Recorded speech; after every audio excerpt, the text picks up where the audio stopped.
সহযোগ কি? সহ মানে সাথে, জ মানে জন্ম। সহজাত যে শক্তি, তার সাথে পরমাত্মার সাথে যোগ, ঈশ্বরের সাথে যোগ, সেটাই হচ্ছে সহজ যোগ। তো এই সহযোগ মা শিখিয়েছেন 1970 সালে। উনি খুব সহজভাবে শিখিয়েছেন, সেই জন্য আরেকটা ভাবে বলা যায় খুব সহজ যোগ, সহজ যোগ। মা বলেছেন দুটো হাত দিয়ে আমার দিকে অ্যাটেনশন দাও, শুদ্ধ ইচ্ছে রাখো, আর বলো মা আমাকে পরম শক্তির সাথে যুক্ত করে দাও, পরমাত্মার সাথে যুক্ত করে দাও। এইটুকু চাইলে ধীরে ধীরে ধীরে ধীরে কোন শক্তি উপরে উঠবে এবং পরম শক্তির সাথে, পরম চৈতন্যের সাথে, অনন্ত পরিব্যাপ্ত চৈতন্য লহরীর সাথে এক হয়ে যাবে। তখন সেই শক্তি আবার ধীরে ধীরে ভেতরে ঢুকে যায়, প্রতিটি চক্রকে নারিশমেন্ট করে।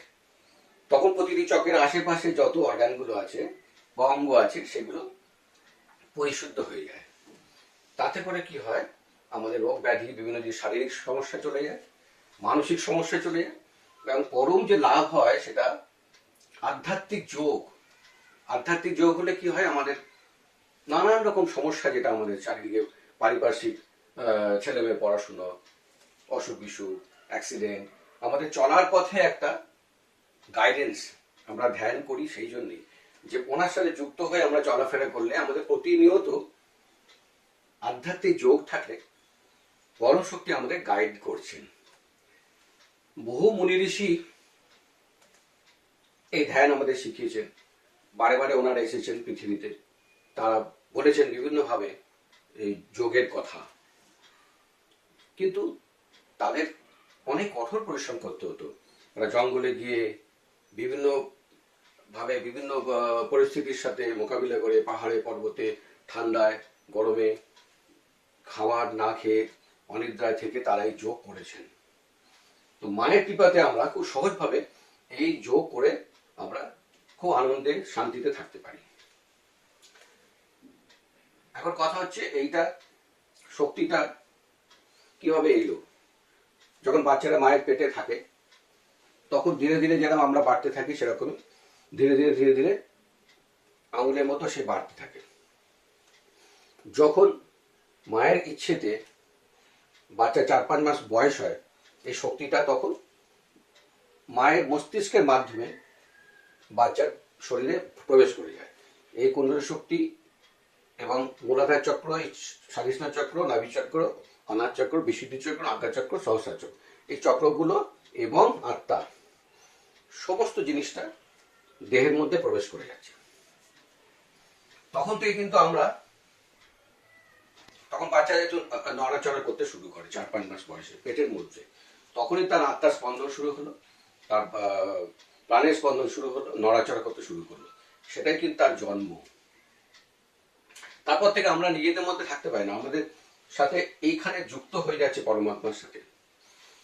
আমরা চলাফেরা করি, রাস্তাঘাটে বিভিন্ন জায়গায় যাচ্ছি, আমাদের সাথে কিন্তু গাইডেন্স থাকে ওনার সাথে, পরম শক্তির সাথে।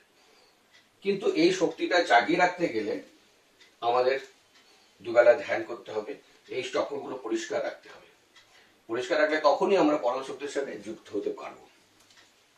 তা না হলে এখানে ক্যালসিফিকেশন হয়ে যাবে এবং আমাদের যুক্ত হওয়ার ক্ষমতা চলে যাবে। আমাদের রাস্তাঘাটে নানান প্রবলেম হবে, সমস্যা হবে, আমাদের অ্যাক্সিডেন্ট হতে পারে, অসুখ বিসুখ করতে পারে, অকালে মৃত্যু হতে পারে, আরো অনেক অর্থনৈতিক প্রবলেম হতে পারে। এসব প্রবলেম থেকে বাঁচতে গেলে আমাদের চক্রগুলোকে ঠিক রাখতে হবে, যাতে আমাদের পুরো রাস্তাটা খোলা থাকে। তো কিভাবে পরিষ্কার করা যায় এবং চক্রের কি গুণাবলী, সেইগুলো নিয়ে একটু আলোচনা করবো এখন। এইখানে প্রথম চক্র হচ্ছে মূলাধার চক্র, আর এটা কুণ্ডলীর শক্তি। এই কুণ্ডলীর শক্তিটা একটা ত্রিকোণাকৃত হাড়ের মধ্যে থাকে, সেটা কি কি বলে, সেক্রাম বোন। সেক্রাম বোনটা হচ্ছে পবিত্র একটা হাড়, অস্থি, তার মধ্যে এই শক্তিটা থাকে। এবারে প্রথম বলবো মূলাধার চক্র।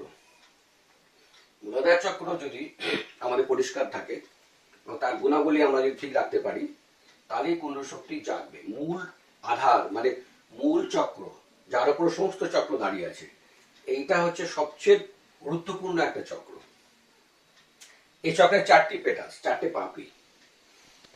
চারটে পাপড়ির মধ্যে কি কি আছে? প্রথম হচ্ছে পবিত্রতা, তারপর অবধিতা, তারপরে ঈশ্বরের জ্ঞান ও ভক্তি। এইগুলো আমাদের মেনটেন করতে হবে। পবিত্রতা সবচেয়ে বড় জিনিস, অ্যাবসলিউট পবিত্রতা। মানে আমাদের প্রতিটি নারী পুরুষের সম্পর্ক খুব পবিত্র হতে হবে, আমাদের দৃষ্টি পবিত্র হতে হবে, মেলামেশা পবিত্র হতে হবে, নোংরা জিনিস আমাদের থেকে দূরে রাখতে হবে। মানে কোনো নোংরা কাজ করবো না, নোংরা চিন্তা করবো না, নোংরা ছবি দেখবো না। পবিত্র মানে পবিত্র, অ্যাবসলিউট পবিত্র। মাকে সমর্পণ করতে হবে, মা যেন পবিত্র কাজ করতে পারি, প্রতিটা জিনিসের মধ্যে ভালো জিনিস দেখতে পারি। সেই পবিত্রতা যদি ধরে রাখতে পারা যায়, তাহলে মূলাধার চক্র খুব ভালো থাকে, ভগবান খুশি হয়, সব দেব দেবী খুশি হয়, তখন এই পুনরুক্তি শক্তি ওপর দিয়ে উঠতে শুরু করে। পবিত্রতা ছাড়া আরো কিছু জিনিস আছে। অবদিতা, অবদিতা মানে শিশু সুলভ ব্যাপার স্যাপার, বাচ্চাদের মধ্যে যে সরলতা আছে সেই জিনিসটা আমাদের মধ্যে আনতে হবে। সেইটা আনলে সেটাতেও মূলাধার চক্র খুব ভালো থাকে। এছাড়াও ঈশ্বরের প্রতি ভক্তি এবং ঈশ্বরের জ্ঞান, এই জিনিসগুলো যদি ধরে রাখা যায় এবং মায়ের ধ্যান করা যায়, তাহলে চক্র খুব ভালো থাকে। এবং চক্রে যদি আমরা অপবিত্র হয়ে যাই, অপবিত্র চিন্তাধারা করি, অপবিত্র জিনিস দেখি, অপবিত্র গান শুনি, অপবিত্র কাজ করি, তাহলে এই চক্র খারাপ হয়। এই চক্র যদি খারাপ হয়, তাহলে আমাদের কি কি অসুবিধা হয়? নানান রকম আমাদের এর আশেপাশে অর্গানগুলো খারাপ হয়ে যায়। যেরকম ধরুন মূত্রাশয়ের প্রবলেম হতে পারে, প্রস্টেট গ্ল্যান্ডের প্রবলেম হতে পারে, তার জন্য এইডস হতে পারে, আরো আরো নোংরা নোংরা অসুখ যেগুলো হয়, সিপিলিস, গনোরিয়া, আরো আরো সব এইডস, এগুলো সব বিভিন্ন ধরনের অসুখ বিসুখ আশেপাশের অর্গানগুলোর জন্য হয়। তো এটা আমাদের সবসময় ধরে রাখতে হবে যে আমরা যেন খুব ভালোভাবে থাকতে পারি, পবিত্র থাকতে পারি, যাতে আমাদের এইখান থেকে সব খুলে যায়। অপবিত্রতা আরো অনেক কারণে হয়, সেগুলো পরে জানবেন। ধরুন কাউকে ঠকানো, চুরি করা, করাপশনের মধ্যে যাওয়া, সবই অপবিত্র কাজ। সেসব কারণে মূলাধার চক্র খারাপ হয়। এরপরে আসি স্বাধিষ্ঠান চক্র। আচ্ছা, মূলাধার চক্রের রং হচ্ছে লাল এবং তার শুভ দিন হচ্ছে মঙ্গলবার। আচ্ছা, এইবারে আসি স্বাধিষ্ঠান চক্র, এর পরের চক্র। স্বাধিষ্ঠান চক্রতে মেইন যেটা ভালো জিনিস হচ্ছে ক্রিয়েটিভিটি। এই চক্র ভালো থাকলে আমাদের ক্রিয়েটিভিটি খুব বাড়ে। ক্রিয়েটিভিটি মানে ভালো ভালো কলা যুক্ত যে কাজ, মানে পেন্টিং, ড্রয়িং, তারপরে নাটক, আবৃত্তি, গান বাজনা, এইসব জিনিসগুলো আমাদের শরীরকে মনের মধ্যে আসে। এবং আমরা যে কোনোদিন কিছু করেনি, লেখেনি, ভালো পেন্টিং করেনি, গান করেনি, তারা ধীরে ধীরে ধীরে ধীরে এসব পারদর্শী হয়ে ওঠে। এবারে দুটো জিনিস আমরা চিন্তা করি, এটা রাইট সাজেশন আছে, লেফট সাজেশন আছে। এই যে বীরা নারী, পিঙ্গলা নারী, ইরা পিঙ্গলা। তো পিঙ্গলা নারীতে যদি খারাপ হয় সাজেশন চক্র, তাহলে কি হবে? রাইট সাজেশনের আমাদের এখানে খারাপ কেন হয়? পিঙ্গলা নারীতে যদি আমরা পদ্ধতি চিন্তা করি, ওভার প্ল্যানিং করি, প্রতিটি জিনিস নিয়ে আমরা ভবিষ্যৎ চিন্তা করি, ভবিষ্যতে কি করব, তারপরে অফিসের চিন্তা, বাড়ির চিন্তা, নানান রকম চিন্তা নিয়ে আমরা যদি খুব বেশি টেনশন করি, তাহলে স্ট্রেস নিই, তাহলে এই রাইট সাজেশনটা খারাপ হয়। তার জন্য এর আশেপাশে যে অর্গানগুলো আছে, ধরুন লিভারের কিছু পোর্শন আছে, প্যানক্রিয়াস আছে, তারপরে স্প্লিন আছে, এই সব জিনিস আমাদের ডান দিকে যেগুলো খারাপ হয়ে যায়, তাতে করে আমাদের অনেক অসুখ বিসুখ করে। প্যানক্রিয়াস থেকে আমাদের ইয়ে হতে পারে, ডায়াবেটিস হতে পারে, কিডনি খারাপ হতে পারে, তাতে ডায়ালিসিস করতে হতে পারে। তারপরে লিভার গরম হয়ে গেলে আমাদের রক্ত গরম হয়ে যায়, রক্তচাপ বেড়ে যায়, হার্ট অ্যাটাক হতে পারে, প্যারালিসিস হতে পারে, অনেক কিছু। মায়ের লেকচারে আছে অনেক কিছু অসুখ বিসুখ রাইট সাজেশন থেকে করে। সেই জন্য আমাদের ওভার প্ল্যানিং করা উচিত না, আমাদের ভালো করে ধ্যান করা উচিত। ভালো করে আমরা যদি ধ্যান করতে পারি এবং দুবেলা আমাদের ভালো করে ইয়ে করতে পারি, বিভিন্ন আরো সব প্রসেস আছে, সেগুলো যদি করতে পারি, তাহলে স্বাধিষ্ঠান চক্র ভালো থাকলে আমাদের স্ট্রেস কমে যাবে, মনে শান্তি ফিরে আসবে, অনেক আমরা ভালো থাকতে পারবো। আর লেফট স্বাধিষ্ঠান যদি খারাপ হয়, তাহলে কেন খারাপ হয় লেফট স্বাধিষ্ঠান? আমরা যদি ভূত বিদ্যা বা তান্ত্রিজম এগুলো নিয়ে চর্চা করি, এবার গল্প করি, আলোচনা করি, অতীতে বেশি চলে যাই, অতীতের বাজে বাজে চিন্তা নিয়ে যদি পড়ে থাকি, ডিপ্রেশন যদি থাকে, তাহলে আমাদের লেফট সার্ভিসটা খারাপ হতে পারে, তাতে আমাদের নানা রকম ব্যাধি দেখা যায়। তো সেগুলো থেকে আমরা মুক্তি পেতে চাই, তাহলে আমরা ধ্যান করি, তাহলে সেসব ব্যাধি থেকে আমরা মুক্ত পাই। এবং সাইট্রিকা পেন হয় বাঁ দিকে, আর নানান ধরনের অসুখ বিসুখ লেফট সাইডের দিকে আসে। তো আমাদের ধ্যানের মাধ্যমে বিভিন্ন আরো প্রক্রিয়া আছে, সেগুলো যদি করা যায়, এই চক্র ভালো থাকে, তাহলে আমাদের অনেক শান্তি হয়, অনেক ক্রিয়েটিভিটি বাড়ে, আমাদের অনেক নাম হয়, অনেক আমরা লোকের কাছে যেতে পারি, ভালোবাসা পাই, অনেক শান্তি আমাদের ফিরে আসে। তারপরে আমাদের আসছে, আচ্ছা এই চক্রে হচ্ছে রং হচ্ছে হলুদ, 6টা পাপড়ি, এবং শুভ দিন হচ্ছে বুধবার। এবার আছি নাভি চক্র। নাভি চক্র হচ্ছে আমাদের পেটের ব্যাপারে হচ্ছে। তো পেটের আশেপাশে অর্গানগুলো ভালো থাকে যদি চক্র ভালো থাকে। তো লেফট নাভি রাইট নাভি হিসেবে আমরা দেখতে পারি। রাইট নাভি প্রবলেম হলে আমাদের, আচ্ছা লেফট নাভি থেকে বলি, লেফট নাভি যদি প্রবলেম হয় তখন আমাদের লোভ লালসা এগুলো বেড়ে যায়, আমাদের চাহিদা খুব বেড়ে যায়, মনে হয় আমাদের বোধহয় কিছুই নেই, ওদের বাড়িতে সব হয়ে গেছে, তার বাড়িতে সব হচ্ছে, আমাদের আরো চাই, আরো কিছু চাই, একটা বাড়ি আরেকটা বাড়ি চাই, একটা গাড়ি আরেকটা গাড়ি চাই, আমাদের শেষ নেই চাহিদা। ঘরে বোঝায় জিনিসপত্র, মনে হচ্ছে আরো জিনিস কিনতে হবে, সবসময় একটা অসন্তুষ্টি, এই অসন্তুষ্টিটা খুব বেড়ে যায় এই চক্রের প্রবলেম হলে।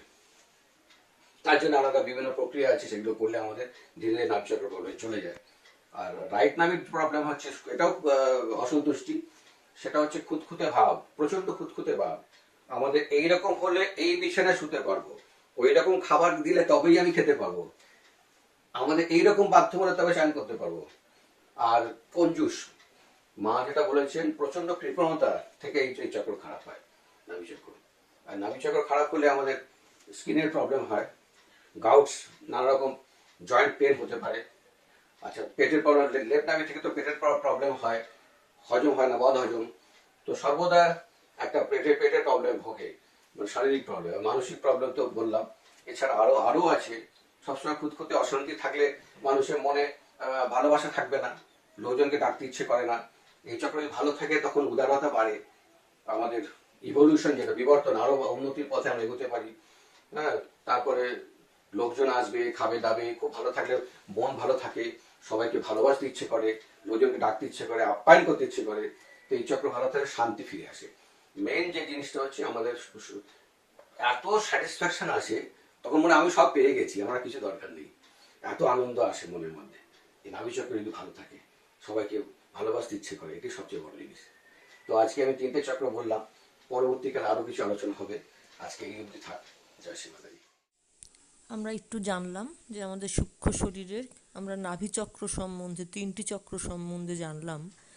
তো এরপরে আমরা শ্রী মাতাজির একটা ছোট্ট বাণী প্রবচন আমরা শুনবো, যার মাধ্যমে আমরা সহযোগের ধ্যানটা কীরকম সেই সম্বন্ধে একটু আমাদের আইডিয়া করে নিতে পারব।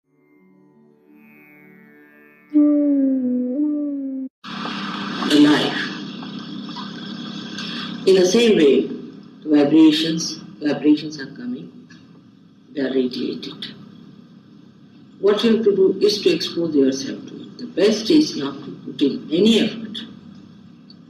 Don't worry at what point you have a problem.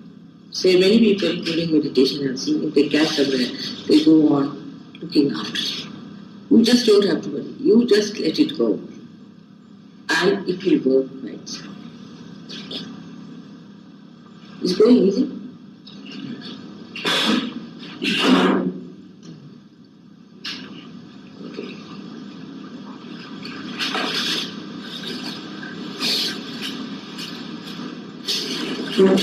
So, you don't have to put in any effort.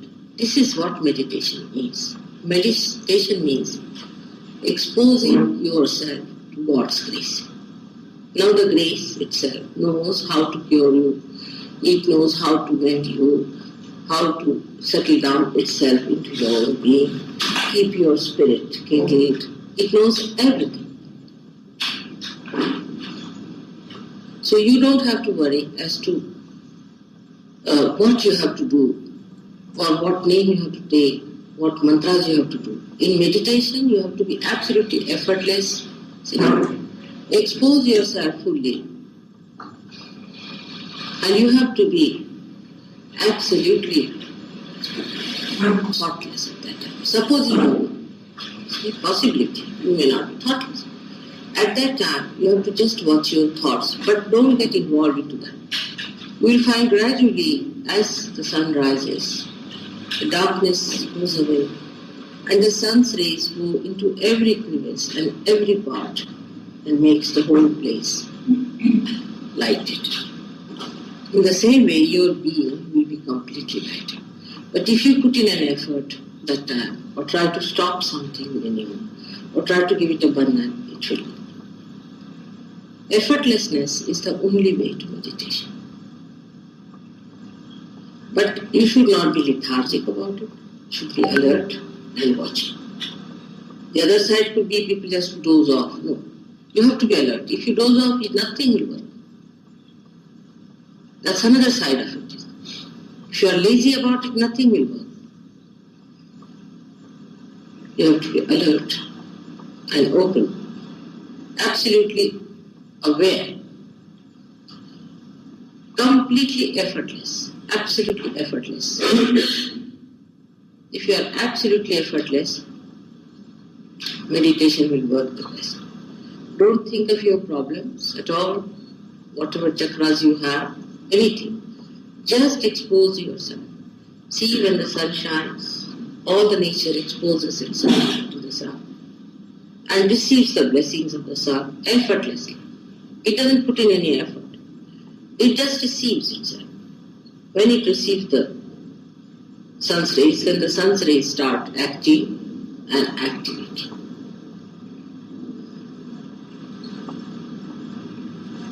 In the same way, the all-pervading power starts working. You are not to maneuver it. You are not to do anything about it. Just be effortless. Absolutely effortless. Don't take any names. Do not bother if your raga is catching, this is catching, that is catching. It is working out. It will go on working as long as it can, and it will do the miracle that it has to do. You don't have to worry about it. It knows its job. But when you put in an effort, actually you create a barrier for it. So no effort is needed. Be absolutely effortless and say, let it go, that's all. No mantras to be chanted. In case you find it's impossible, then you can take my name. But there is no need even. When you put your hand towards me, that's the mantra. Sufficient. This gesture itself is the mantra. You see, there is no need to say it more, but the thought, the mind, the emotion should be that we have not spread our hands to that. And it should work. When this emotion is absolutely complete, there is no need to say any mantra. You go beyond it. So one has to be absolutely effortless. Absolutely effortless. That is what it is.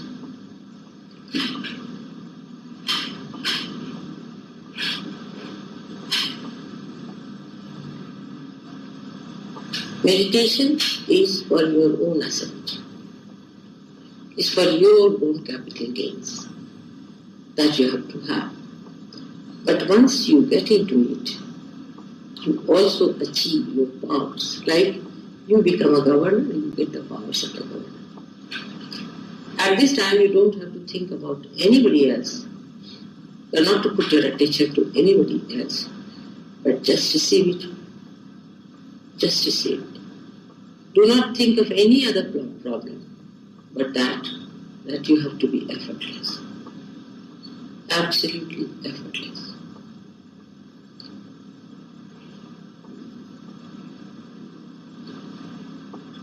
It would work best on the people who are just receiving it. You have problems, that's why you are here. But you cannot solve them. They have to be solved by divine power. This must be understood fully, that we cannot solve our problems. It is beyond us to solve our problems. So, leave it in the hands of the divine power and expose yourself effortlessly, absolutely effortlessly. Sit in comfort and properly with both the feet on the ground, with both the hands relaxed like this. Be comfortable. It should not be uncomfortable at all. It should be very comfortable because you have to sit for quite some time.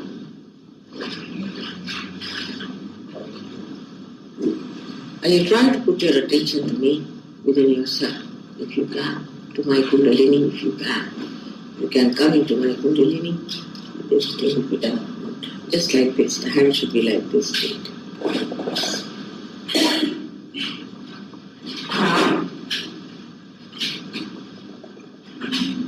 So effortlessness is the key word. Absolutely effortlessly. Whether you are meditating before me or before my photograph. এরপর আমরা আরেকবার গতকাল আমরা যেরকম ধ্যান করেছিলাম সেই ধ্যানের প্রসেসটা আরেকবার আমরা করব, যাতে আমরা একটু বাড়িতেই ধ্যানটা করবার জন্য সরগর হয়ে যাই। নমস্কার। আমরা জানতে পেরেছি যে আমাদের শরীরে ঈশ্বরের কৃপায় সবার মধ্যে সাটল সিস্টেম, যেটা আমরা আলোচনা করেছি, সবার মধ্যে ভগবান দিয়ে দিয়েছে। এবারে সিস্টেমটা আমাদের চালু করতে গেলে আমাদের ধ্যান করতে হবে। এমনি ধীরে ধীরে আমরা বিবর্তনের মাধ্যমে আজ অ্যানিমা থেকে সরীসৃপ, সরীসৃপ থেকে ম্যামেলস, ম্যামেলস থেকে human being, super human being, এবার হিউম্যান বিইং থেকে আমরা ধীরে ধীরে আরও এগিয়ে যেতে চাচ্ছি ডিভাইন বিইং বা সুপার হিউম্যান বিইং। সেই পদ্ধতিটা কিন্তু এই সিস্টেমের মধ্যে দিয়ে, কুণ্ডলী জাগরণের মধ্যে দিয়ে ধীরে ধীরে মানুষ এগোচ্ছে। কিন্তু সেটা তাড়াতাড়ি করতে গেলে আমাদের মায়ের কৃপায় এই শক্তিটা সুন্দরভাবে কানেকশন করতে হবে, তা না হলে খুব ধীরে ধীরে ধীরে এগোচ্ছি আমরা। কিভাবে আমরা কানেকশন করতে পারি সেই ধ্যানের পদ্ধতি আমরা দেখাবো কিছু কিছু স্টেপের মাধ্যমে। তো একটা জিনিস মা বলে দিয়েছেন, যেটা আমাদের সিস্টেমটা সবার মধ্যে দেওয়া আছে, কিন্তু আমাদের চাইতে হবে, শুদ্ধ ইচ্ছা রাখতে হবে যে আমি পেতে চাই, আমি সেই সত্য জানতে চাই, সেই আত্মা পরমাত্মার সাথে যুক্ত হতে চাই। সেই চাওয়াটা মায়ের কাছে চাইতে হবে, মায়ের থ্রু দিয়ে ঈশ্বরের সাথে আমরা যুক্ত হতে হবে।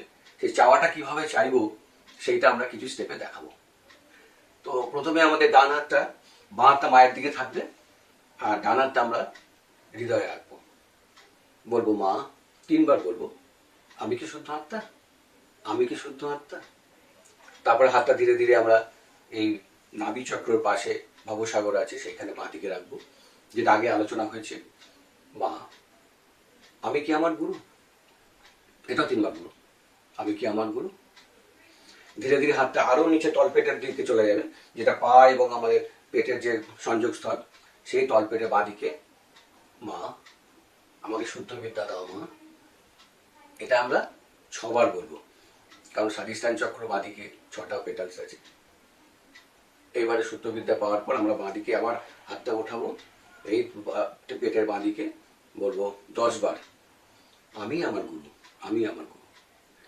আবার ধীরে ধীরে হাতটা উপর উঠবে, আমার হৃদয়ের বাঁদিকে থাকবে ডান হাত, এখানে বলবো 12 বার, 12 বার বলবো আমি শুদ্ধ আত্মা। প্রথমে বলেছিলাম আমি কি শুদ্ধ আত্মা, এবারে বলবো আমি শুদ্ধ আত্মা, আমি শুদ্ধ আত্মা।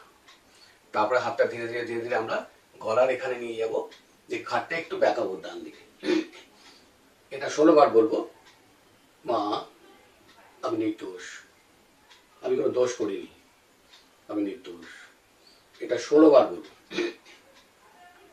তারপরে হাতটা ধীরে ধীরে কপালের সামনে নিয়ে আসবো।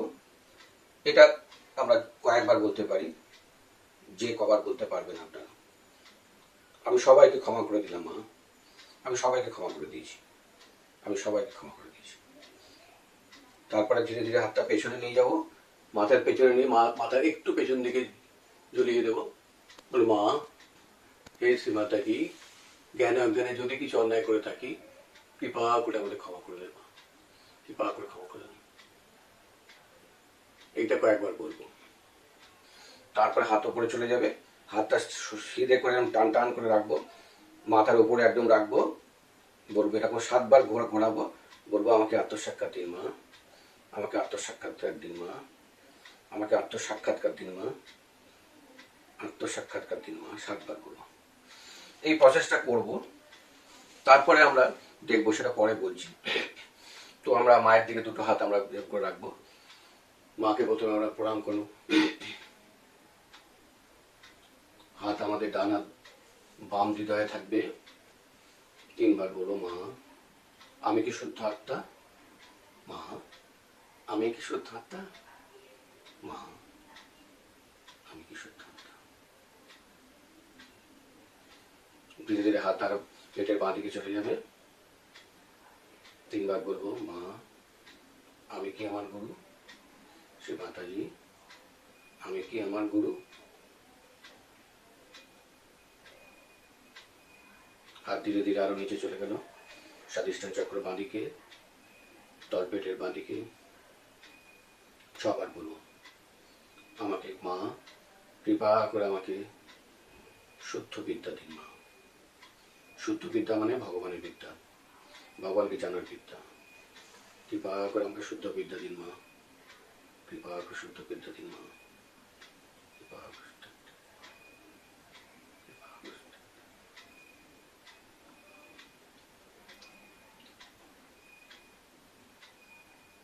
শুদ্ধ বিদ্যা আমরা পেয়ে গেছি। ধীরে ধীরে আমরা হাতটা আবার উপরে তুলবো। এখানে আমরা 10 বার বলবো বাঁদিকে, আমি আমার গুরু, মা শ্রী মাতাজি আমি আমার নিজের গুরু। 10 বার করবো।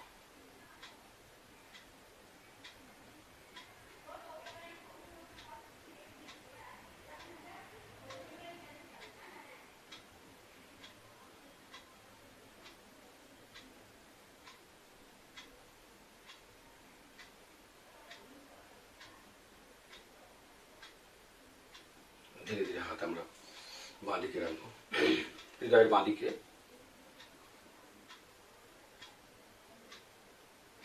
এখানে আমরা বলবো, আমি শুদ্ধ আত্মা, মা আমি শুদ্ধ আত্মা। 12 বার বলবো।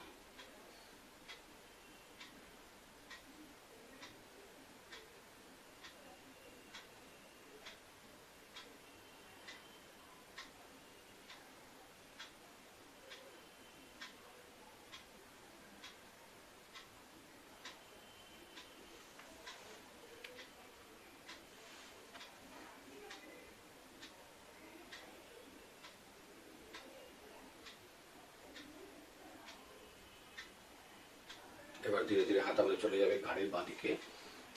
ঘাড়টা আলতো উপর ডান দিকে ঘোরাবো। এখানে 16 বার বলবো, মা আমি নির্দোষ, শ্রী মাতাজি আমি কোনো অন্যায় করিনি, আমি নির্দোষ, আত্মা কোনো দোষ করে না, আমি নির্দোষ, আমি নির্দোষ। 16 বার করবো।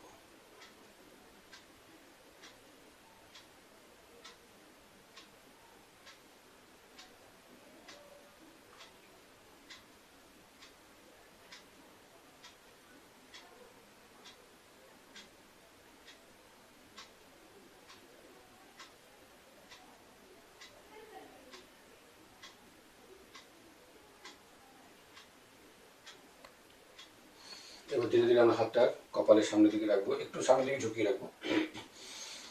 আমরা কয়েকবার বলবো, মা আমি সকলকে ক্ষমা করে দিয়েছি মা, আমার কোনো শত্রু নেই, সকলকে ক্ষমা করে দিয়েছি মা, সকলকে ক্ষমা করে দিয়েছি মা, সবাইকে ক্ষমা করে দিয়েছি মা।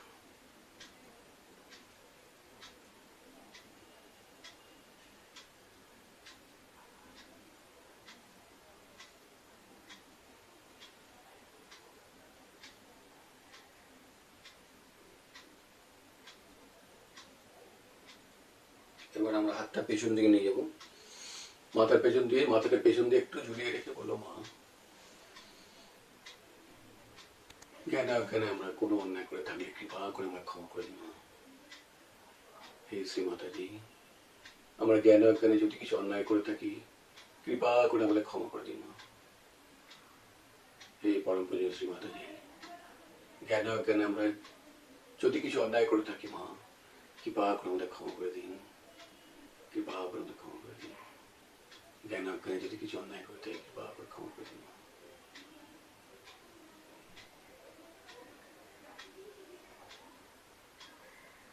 এবার হাতটা উপর দিয়ে ফুটিয়ে তুলবো, টান টান করে রাখবো মাথার উপরে। মাকে চাইবো মা, 7 বার বলবো। হাতটা ক্লকওয়াইজ ঘুরবে, ঘড়ির কাঁটা যদি ঘুরে। আমাকে আত্মসাক্ষাৎকার দিন মা, हे परमदर्शी माताजी, कृपा করে আত্মসাক্ষাৎকার দিন মা, कृपा করে আত্মসাক্ষাৎকার দিন মা। हे परमदर्शी माताजी, আত্মসাক্ষাৎকার দিন মা, कृपा করে আত্মসাক্ষাৎকার দিন মা, कृपा করে আত্মসাক্ষাৎকার দিন মা, कृपा করে আত্মসাক্ষাৎকার দিন মা।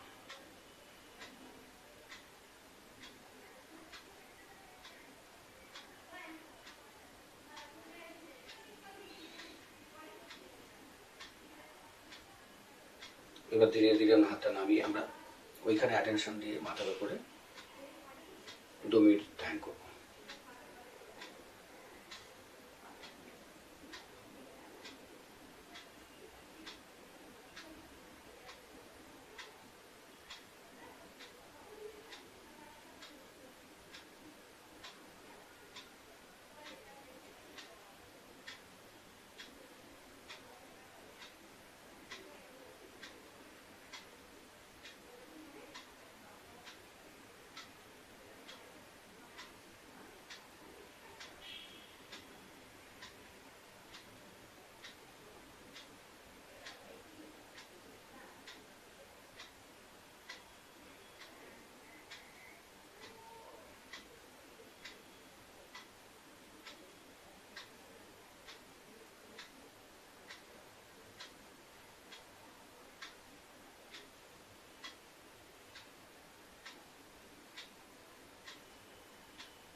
এবার আমরা ধীরে ধীরে টানা মাথার উপরে নিয়ে কি দেখবো ঠান্ডা কি গরম অনুভূতি আসছে কিনা।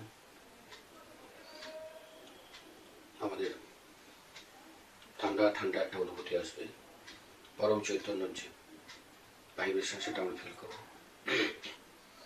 আবার হাতটা চেঞ্জ করে বাঁ হাতটা দিয়ে দেখবো, একটু উঁচু করে দিয়ে দেখবো কিছু ঠান্ডা কি গরম ভাইব্রেশন আসছে কিনা। নতুন নতুন প্রথম প্রথম তাদের একটু গরম আসবে, ধীরে ধীরে ধ্যান করতে করতে এটা ঠান্ডা হয়ে যাবে।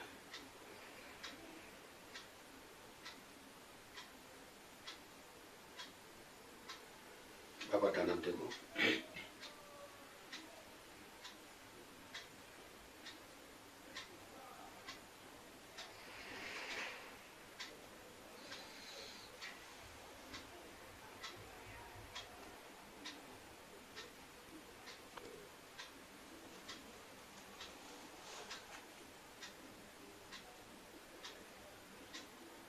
দোয়াটা আমরা ধীরে ধীরে উপরে করবো। মাকে বলো মা, এই কি তোমার শ্রী চৈতন্য, এই কি পরম চৈতন্য মা।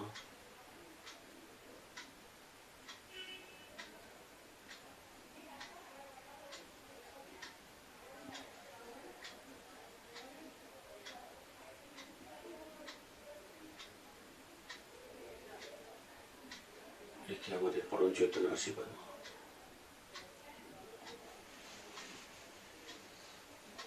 মাকে প্রণাম করবো।